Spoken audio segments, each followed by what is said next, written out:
जरी श्रावण असला तर श्रावणात मासे खाल्ले चालता, कारण मासे हे समुद्राची शेती मानली जाते आणि शेतीतला हा माल असतो. मासे खाणं आपल्या सगळ्यांसाठी तसं पौष्टिक असतं.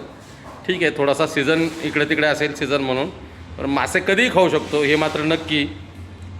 तर इथे तुम्हाला मासे मिळणार आहेत आणि ते स्वच्छ करून घरी फक्त भाजी करायचं काम. आणि फिश अँड प्रॉन्स नावाचं हे आपलं नाशिक शहरातलं बळी मंदिराजवळचं दुकान आहे. आणि ही मच्छीची व्हरायटी इथे दिसते. फिश प्रॉन्स, रोहू, चोपडा, कटला आणि विशेष म्हणजे हा एक मासा आहे काठ बांगडा. बांगडा ही रावस आहे.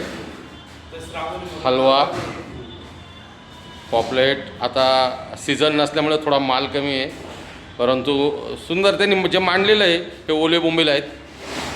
वाम आहेत, वाम खाणारे बरेच आपले हे असतात. पिवळी वाम पण आहे आणि सुरमई, भली मोठी सुरमई बघा.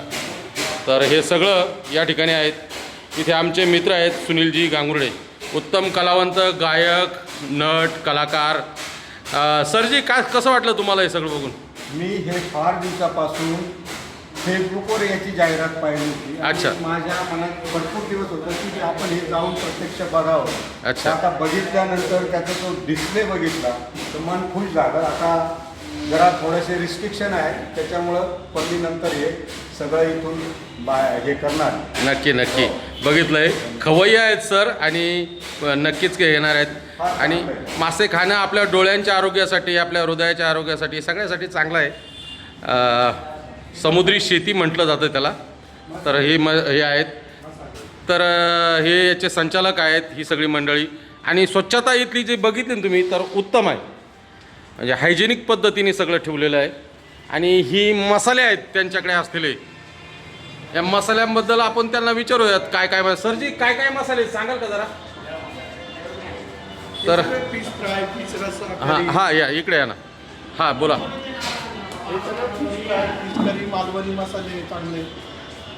बरं, सगळं एकदम म्हणजे ज्याच्यामुळे माशाची चव आणखीन वाढेल. जबरदस्त अशी मसाले आहेत, ऑथेंटिक मसाले आहेत सर, बरोबर ना? तर ही मसाले आहेत. दुकान हे तिथे त्याचं सगळं पुन्हा एकदा मी तुम्हाला दाखवतो त्यांनी ठेवलेली पद्धत, कारण बघितल्यानंतरच कळतं, क्वालिटी कळते. आणि ड्राय पद्धतीचा माल पण आहे.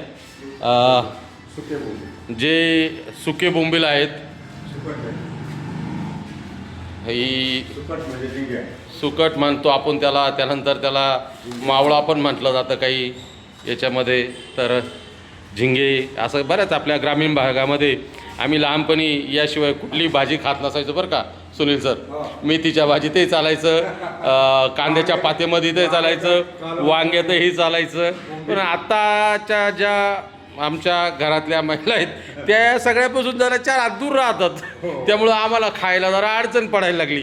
पण तरीही जर कुठे मिळालं, आता समजा मी डहाणूला गेलो होतो तर मी एकही दिवस न चुकता मच्छी खाल्ली. त्यामुळे जिथे संधी मिळेल तिथे मी माझा हा खवय्यगिरीचा खाण्यासाठी जन्म आमचा अशा पद्धतीचं धरून मी ते खात असतो. तुमच्यामध्येही ती आवड आहे. तर हे ते दुकान मी तुम्हाला बाहेरून पण दाखवतो. फिश